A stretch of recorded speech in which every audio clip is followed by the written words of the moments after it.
তাপপ্রবাহে পুড়ছে দেশের অর্ধেক অঞ্চল। তীব্র গরমে হাঁসফাঁস জনজীবন। 7 দিন ভারী বৃষ্টির সম্ভাবনা দেখছে না আবহাওয়া অফিস। হজের ফিরতি ফ্লাইট শুরু। প্রথম দিনে ফিরছেন প্রায় 3000 জন। সার্বিক ব্যবস্থাপনায় সন্তুষ্ট হাজিরা। করোনার বিস্তারে উদ্বিগ্ন নন সাধারণ মানুষ। আতঙ্কিত না হওয়ার পরামর্শ চিকিৎসকের। নিয়মিত মাস্ক পরার তাগিদ। এবং লন্ডনে প্রধান উপদেষ্টার সঙ্গে তারেক রহমানের বৈঠক অত্যন্ত গুরুত্বপূর্ণ বললেন ফখরুল। রাজনৈতিক সংকট কেটে যাওয়ার আশা।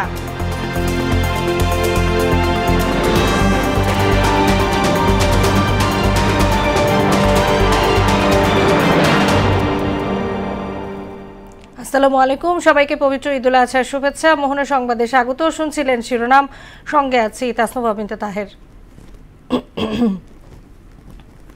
এবার বিস্তারিত।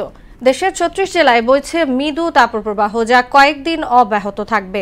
আবহাওয়া অফিস জানায় 17 জুনের আগে ভারী বৃষ্টির সম্ভাবনা নেই। এদিকে অসহ্য গরমে অতিষ্ঠ নগরবাসী। প্রখর রোদ আর ভ্যাপসা গরমে ঘরের বাইরে বের হওয়াই কঠিন হয়ে পড়ছে তাদের জন্য। সুরাইয়া মনির রিপোর্ট। প্রচণ্ড গরমে অস্থির নগরবাসী। গেল দুদিন ধরেই এমন পরিস্থিতি। ঘরের বাইরে কর্মরত মানুষেরা একটু স্বস্তির জন্য গাছের ছায়ায় আশ্রয় নিচ্ছে। গরমের হাত থেকে বাঁচার জন্য অনেকে ঝুঁকছেন ডাব এবং শরবতের দিকে। নগরবাসী জানায়, গরমের টিকে থাকাই কঠিন হয়ে পড়ছে। শীততাপ নিয়ন্ত্রিত ঘর থেকে বের হলে গরমের তীব্রতা বেশি করে অনুভূত হয়। এসির বাইরে থেকে বের হলে আসলে প্রচুর পরিমাণ ঘাম হচ্ছে আর কি। আর ডিহাইড্রেশনের প্রবলেমও হচ্ছে। স্যালাইন ট্যালাইন খেতে হচ্ছে রেগুলারই। আর হলো গরমের মধ্যে বাইরে কাজকাম বলেন বা একটু বেরোলেই খুব কষ্ট হয় আর কি। কষ্টের কথা জানান শ্রমজীবী মানুষ। গ্রামে মানুষ পানি পাচ্ছে ঠিক আছে, কিন্তু গ্রামে যে পরিমাণ গরম, আমার মনে হইতেছে ঢাকার চেয়ে গ্রামে বেশি গরম। প্রচন্ড গরমে শরীরে প্রচন্ড ঘাম পড়তেছে, ঘুম আসছে, ক্লান্তি। আবহাওয়া অফিস বলছে 36 জেলায় মৃদু তাপপ্রবাহ চলছে। এজন্য দেশ জুড়ে এমন হাঁসফাঁস অবস্থা। গরমের তীব্রতা কমতে কয়েকদিন সময় লাগবে। গত কয়েকদিন ধরে যে তাপমাত্রার যে তাপপ্রবাহ চলছে সেটা আজকেও অব্যাহত থাকতে পারে এবং আগামীকালকে কিছুটা কমে যেতে পারে। তবে বৃষ্টিপাতের পরিমাণ আরো 3-4 দিন মোটামুটি কম থাকবে। 17 জুনের আগে বৃষ্টির সম্ভাবনা নেই বলেও জানান তিনি। তাপপ্রবাহের যে অসহনীয় অবস্থা আছে সেখান থেকে মুক্তি পাওয়ার সম্ভাবনা রয়েছে আগামী 16-17 তারিখ থেকে। তবে এর আগেই তাপমাত্রা কিছুটা কমবে, যদিও কমবে তো তারপরেও সেই তাপমাত্রা মানুষের অস্বস্তি কিছুটা থাকতে পারে। সুরাইয়া মুন্নি, মোহনা সংবাদ, ঢাকা। পবিত্র হজ পালন শেষে দেশে ফিরতে শুরু করেছেন হাজিরা। প্রথম ফিরতি ফ্লাইটে ফিরেছেন 369 জন। আর সর্বমোট 2884 জন হাজির দেশে ফেরার কথা রয়েছে। আসা যাওয়া সহ সার্বিক ব্যবস্থাপনায় সন্তোষ জানিয়েছেন হাজিরা। মুনতাসির মামুনের প্রতিবেদন। পবিত্র হজ সম্পন্ন করে প্রথম ফিরতি ফ্লাইটে দেশে ফিরেছেন 369 জন যাত্রী। হযরত শাহজালাল আন্তর্জাতিক বিমানবন্দরে আনুষ্ঠানিকতা শেষে বোর্ডিং ব্রিজে তাদের স্বাগত জানায় পরিবারের সদস্যরা। আগেরবারের চেয়ে এবছর হজ কার্যক্রম অনেক সুষ্ঠুভাবে সম্পন্ন হয়েছে বলে জানান হাজিরা। অনেক ভালো, কোনো ত্রুটি নাই। হজ ব্যবস্থাপনা মিনা, আরাফা, মুজদালিফা, মক্কা, মদিনা সব অনেক ভালো। আমরা প্রতিটা কাজ আমরা সুন্দরভাবে করতে পারছি, আল্লাহর কাছে শুকরিয়া। ব্যবস্থাপনা এমনভাবে নিচ্ছে যে যেন হাজিদের কষ্ট না হয়। সকল সাংবাদিকদের উদ্দেশ্যে অনেক দোয়া থাকলো। দেশবাসী প্রচুর আমরা দোয়া করেছি এবং দেশবাসী আমাদের জন্য দোয়া করেছে, আমরাও করেছি। হজ আমাদের খুব ভালোভাবে পালন হয়েছে, খুব ভালো লেগেছে এবং ব্যবস্থাপনা খুব ভালো ছিল আমাদের জন্য। এবার কোনো অসুবিধা হয়নি। এসে বলবো সবাই যেন আল্লাহ সবাইকে হজ করার তৌফিক দেয়। বয়স বেশি হলে হজ পালন অনেক কষ্টকর, তাই যুবক বয়সে হজ করা উচিত বলে মনে করেন অনেকে। আমাদের মতো বৃদ্ধ বয়সে না যাওয়াই ভালো, এরকম ইয়ং বয়সে যাওয়া খুবই জরুরি। আমাদের বৃদ্ধ যারা বয়স তাদের জন্য খুব কঠিন হয়ে যায়। দিন 5 কিলো 7 কিলো রাস্তা হাঁটতে হয়। মঙ্গলবার সারাদিনে 7টি ফ্লাইটে 2500-এর বেশি হাজি দেশে ফিরবেন। ফিরতি হজ ফ্লাইট শেষ হবে আগামী 11 জুলাই। এবার বাংলাদেশ থেকে 85,000-এরও বেশি সমর্থবান মুসলমান হজ পালন করতে সৌদি আরব যান। মুনতাসির মামুন, মোহনা সংবাদ, ঢাকা। করোনা ভাইরাসের প্রকোপ নিয়ে আতঙ্কিত না হওয়ার পরামর্শ দিয়েছেন চিকিৎসকরা। তাদের মতে বছরের এই সময়টাতে ফ্লু জাতীয় ভাইরাসের সংক্রমণ বেশি থাকে, তাই অন্য ভাইরাসের মতো করোনারও আগমন ঘটেছে। তবে সুস্থ থাকতে নিয়মিত মাস্ক পরার উপর গুরুত্ব দিয়েছেন তারা। এদিকে করোনা নিয়ে মোটেও উদ্বিগ্ন নন সাধারণ মানুষ। উষা ফেরদৌসের প্রতিবেদন। 2019 সালের শেষ দিকে বিশ্বজুড়ে আতঙ্ক ছড়ানো করোনা ভাইরাস আবারও ফিরেছে প্রকৃতিতে। 2 বছরেরও বেশি সময়ের তাণ্ডবে বিশ্বজুড়ে প্রাণ হারায় 8.5 লক্ষাধিক মানুষ। সে সময় বিজ্ঞানীরা বলে দিয়েছেন সহজেই নির্মূল হবে না ভাইরাসটি। হয়েছেও তাই। বছর 4 পর আবারও চোখ রাঙাচ্ছে করোনা। গত রোববার পর্যন্ত প্রতিবেশী ভারতের 3 রাজ্য গুজরাট, পশ্চিমবঙ্গ ও মহারাষ্ট্রে 6,000-এরও বেশি করোনা রোগী শনাক্ত হয়েছে। এমন প্রেক্ষাপটে বাংলাদেশ সরকারও সতর্কতামূলক ব্যবস্থা নেওয়া শুরু করেছে। বাস, ট্রেন সহ জনসমাগম হয় এমন স্থানে মাস্ক পরার অনুরোধ করেছে বিভিন্ন মন্ত্রণালয়। তবে বিষয়টিকে আমলে নিচ্ছেন না সাধারণ মানুষ। আতঙ্ক যত হবে তত তার ভিতরে তত রোগবালার ইয়াটা বৃদ্ধি পাবে। ভাইরাস তো সবসময় থাকবে, ভাইরাস তার যায় না। অনেক সময় নিয়ন্ত্রণ থাকে, আবার মানুষের কারণে আবার অনিয়ন্ত্রিত হয়ে যায়। আমাদের সচেতনতাই সবচেয়ে সামনের দিকে আমরা ভালো থাকতে পারবো ইনশাল্লাহ। এ নিয়ে আতঙ্কিত হওয়ার কিছু নেই জানিয়ে সবাইকে স্বাস্থ্য বিধি মেনে চলার পরামর্শ দিলেন বিশেষজ্ঞ চিকিৎসক মিজানুর রহমান। সাধারণত এপ্রিল থেকে নভেম্বর আমরা হিসাব করে থাকি, এই সময়ই আমরা সাধারণত ইনফ্লুয়েঞ্জার পেশেন্টগুলো পেয়ে থাকি এবং এই ইনফ্লুয়েঞ্জার পেশেন্টগুলোর উপর সার্ভিলেন্স করতে গিয়েই কিন্তু ওমিক্রনের নতুন ভ্যারাইটি, বিশেষ করে XFC এবং জিটাই বেশি এগুলো ধরা পড়ছে এবং খুব বেশি না, এটা আতঙ্কিত হওয়ার মতো কোনো পর্যায়ে যায় নাই। আসলে এখনকার যে করোনার যে সাব ভেরিয়েন্টগুলো আছে সেগুলোতে যে ইনফেকশন হচ্ছে মেইনলি শ্বাসনালীর উপরিভাগ। শ্বাসনালীর উপরিভাগ হলে একটু গলা ব্যথা, একটু কাশি এগুলো হচ্ছে। তো শ্বাসনালীর উপরিভাগ যদি আক্রমণ করে তাহলে সেক্ষেত্রে আসলে উদ্বেগের কোনো কারণ নাই। তবে কোভিড-19 থেকে বাঁচতে টিকার বিকল্প নেই বলেও জানান তিনি। চিকিৎসার চাইতে প্রতিকারটাই বেশি জরুরি। যেমন আমরা মাস্ক পরব, সামাজিক দূরত্ব বজায় রাখবো, হ্যান্ড হাইজিন মেনটেন করব। তারপরেও যদি আমরা অসুস্থ হই আমরা ঘরে স্টে করব, খুব বেশি না, কিছুদিন আমরা স্টে করলে ওয়েল ফিল করলে আবার আমরা কাজে ব্যাক করব। সর্বোপরি আমাদের ভ্যাকসিনের কোনো বিকল্প নাই, কিন্তু ভ্যাকসিন কিন্তু আমাদের নিতেই হবে। হ্যাঁ, আপনি বলতে পারেন যে ভ্যাকসিন নিলে করোনা কি হবে না? না, করোনা হবে, কিন্তু করোনার যে সিভিয়ারিটি সেটা হবে না।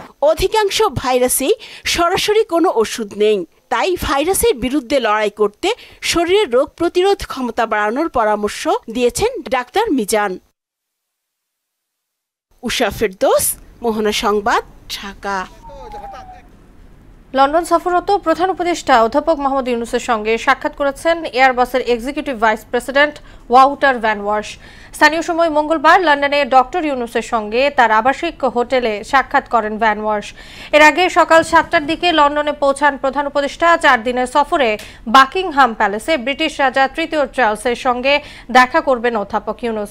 গ্রহণ করবেন কিংস চার্লস হারমনি অ্যাওয়ার্ড। এছাড়া দেশটির প্রধানমন্ত্রী কিয়ার স্টারমারের সঙ্গে প্রধান উপদেষ্টা দ্বিপক্ষীয় বৈঠক করবেন। লন্ডনে প্রধান উপদেষ্টার সঙ্গে তারেক রহমানের বৈঠকটি রাজনৈতিকভাবে অনেক গুরুত্বপূর্ণ বলে মনে করেন বিএনপি মহাসচিব মির্জা ফখরুল ইসলাম আলমগীর। শুক্রবারের ওই বৈঠক রাজনৈতিক সংকট কাটাতে বিশেষ ভূমিকা রাখবে বলে আশা জানিয়েছেন তিনি। গুলশানে এক অনুষ্ঠানে এসব কথা বলেন বিএনপি মহাসচিব। এদিকে নয়াপল্টনে এক ব্রিফিংয়ে জন আকাঙ্ক্ষা পূরণে অন্তর্বর্তী সরকারকে কাজ করার আহ্বান জানিয়েছেন দলের সিনিয়র যুগ্ম মহাসচিব রুহুল কবির রিজভী। তানজিদ ভূঁইয়ার প্রতিবেদন। রাজধানীর গুলশানে চেয়ারপারসনের রাজনৈতিক কার্যালয়ে সাংবাদিকদের সঙ্গে মতবিনিময় করেন বিএনপি মহাসচিব মির্জা ফখরুল ইসলাম আলমগীর। শুক্রবার যুক্তরাজ্যে প্রধান উপদেষ্টা প্রফেসর মোহাম্মদ ইউনূসের সঙ্গে বিএনপির ভারপ্রাপ্ত চেয়ারম্যান তারেক রহমানের বৈঠক নিয়ে দলের অবস্থান জানান তিনি। বাংলাদেশের যে রাজনৈতিক যে সংকটগুলো আছে এগুলোকে কাটিয়ে উঠতে একটা পজিটিভ ভূমিকা রাখতে পারে। জাতীয় ঐক্য হচ্ছে সবচেয়ে বড় প্রয়োজন আমাদের সামনের দিকে এগিয়ে যাওয়া। এক মুহূর্তের মধ্যে বাংলাদেশের সব সমস্যার সমাধান হয়ে যাবে এটা মনে করার কোনো কারণ নেই। 15 বছরের একটা ফ্যাসিস্ট রুল আওয়ামী লীগ সব ইনস্টিটিউশনকে ধ্বংস করে দিয়েছে। সাংবাদিকদের প্রশ্নের জবাবে তিনি বলেন, নির্বাচনের জন্য এপ্রিল কোনোভাবেই উপযুক্ত সময় নয়, তাই ডিসেম্বরের আগেই ভোট হওয়া উচিত। সংস্কার চাই না, নির্বাচন চাই, এই যে একটা আমাদের বিরুদ্ধে প্রোপাগান্ডা। আমরা তো বহু আগে সংস্কারের কথা বলেছি BNP is always ready for election, কারণ এটা নির্বাচনের দল, এটা নির্বাচন করেই ক্ষমতায় যেতে চায়। বিএনপি সংস্কারমুখী রাজনীতিতে বিশ্বাসী উল্লেখ করে মির্জা ফখরুল বলেন, নির্বাচনের আগে সরকারের আকার ছোট করতে হবে। ইলেকশন সুষ্ঠু নির্বাচন করার জন্য আপনার there should be a caretaker government. এদিকে নয়াপল্টনে দলের কেন্দ্রীয় কার্যালয়ে এক ব্রিফিংয়ে বিএনপির সিনিয়র যুগ্ম মহাসচিব রুহুল কবির রিজভী অভিযোগ করেন, ফ্যাসিস্টের দোসররা এখনো দেশের বাইরে বসে চক্রান্ত করছে। এত মানুষ হত্যা করে এত রক্ত ঝরানোর পরে তাদের রক্তের নেশা এখনো ছুটেনি। ফ্যাসিবাদী দুঃশাসন দিয়ে মানুষকে তার ভোটাধিকার গণতন্ত্র থেকে বঞ্চিত করে 15-16 বছর যে দানবীয় দুঃশাসন চালিয়েছে এবং এই দেশকে একমাত্রিক একরঙা একটি নির্দিষ্ট বৈশিষ্ট্য দেওয়ার জন্য দেশের স্বাধীনতাকে পর্যন্ত বন্ধক রেখেছিলেন পার্শ্ববর্তী দেশে। করোনা ও ডেঙ্গুর বিস্তার রোধে সরকারকে আগে ভাগেই কার্যকর পদক্ষেপ নেওয়ার আহ্বানও জানান রিজভী। জনগণকে বাঁচানোর জন্য জনস্বার্থে তারা ব্যাপক উদ্যোগ গ্রহণ করবেন। তানজিদ ভুইয়া, মোহনা সংবাদ, ঢাকা। গত 10 বছরের মধ্যে এবার সর্বোচ্চ দামে চামড়া বিক্রি হচ্ছে বলে জানিয়েছেন বাণিজ্য উপদেষ্টা শেখ বশির উদ্দিন। দুপুরে নাটোরের চক বৈদ্যনাথ চামড়ার আড়ত পরিদর্শনে এসে স্থানীয় আড়তদারদের সঙ্গে মতবিনিময় সভায় তিনি একথা বলেন। বিনামূল্যে লবণ সরবরাহ ও জনগণকে উদ্বুদ্ধকরণের মাধ্যমে সক্ষমতা তৈরির ফলেই এই দর নিশ্চিত করা সম্ভব হয়েছে বলে দাবি করেছেন উপদেষ্টা। মৌসুমি ব্যবসায়ীদের ভুলের কারণে কিছু চামড়া নষ্ট হয়েছে বলে জানান তিনি। আপনারা স্পষ্ট দেখতে পাবেন যে বিগত বছরের মধ্যে হাইয়েস্ট প্রাইসে চামড়া বিক্রি হচ্ছে এবং এই যে প্রচেষ্টাটা আমরা নিয়েছি, আশা করা যায় যে এইটা এমন একটা সাংস্কৃতিক মানে আমাদের একটা তৈরি করবে যেটা আগামী বছর ইনশাল্লাহ এর থেকে আরো বেটার কিছু হবে। বর্ণিল আয়োজনের মধ্য দিয়ে শেষ হলো নোয়াখালীর সেনবাগ উপজেলার তেমোহনী এআরবি উচ্চ বিদ্যালয়ের ঈদ পুনর্মিলনী অনুষ্ঠান। মোশাররফ হোসেন ভূঁইয়ার সভাপতিত্বে প্রধান অতিথি ছিলেন বিদ্যালয়টির প্রতিষ্ঠাতা বিশিষ্ট শিল্পপতি আব্দুর রশিদ ভূঁইয়া। এ সময় সাবেক এমপি আব্দুল গফির ভূঁইয়া সহ অংশ নেন বিদ্যালয়টির 3000 শিক্ষার্থী, অভিভাবক, শিক্ষক শিক্ষিকা।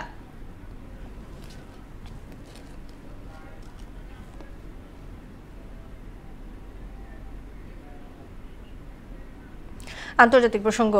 অস্ট্রিয়ার দক্ষিণাঞ্চলীয় শহর গ্রাজের একটি স্কুলে বন্দুক হামলায় অন্তত 10 জন নিহত হয়েছে। নিহতদের মধ্যে স্কুলের শিক্ষক শিক্ষার্থীদের পাশাপাশি হামলাকারীও আছে বলে ধারণা করছে পুলিশ। মঙ্গলবার দেশটির দ্বিতীয় বৃহত্তম শহরটির এক স্কুলে সংঘটিত হত্যাকাণ্ডকে ভয়ানক ট্র্যাজেডি আখ্যা দিয়েছেন মেয়র এলকে কাহার।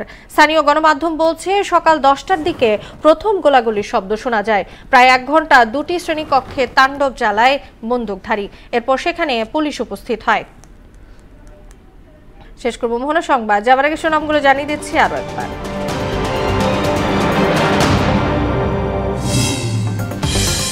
তাপপ্রবাহে পড়ছে দেশের অর্ধেক অঞ্চল। তীব্র গরমে হাঁসফাঁস জনজীবন। 7 দিন ভারী বৃষ্টির সম্ভাবনা দেখছে না আবহাওয়া অফিস।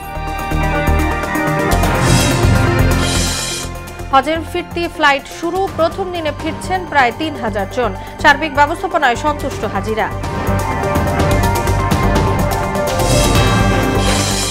করোনার বিস্তারে উদ্বিগ্ন নন সাধারণ মানুষ। আতঙ্কিত না হওয়ার পরামর্শ চিকিৎসকের। নিয়মিত মাস্ক পরার তাগিদ।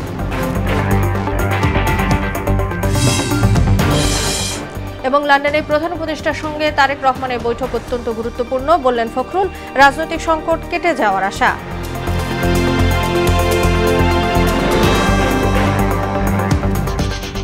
এই ছিল মোহনা সংবাদে। পরবর্তী সংবাদ রাত 12:30টায়। মোহনা সবশেষ খবর জানতে ভিজিট করুন www.mohana.tv।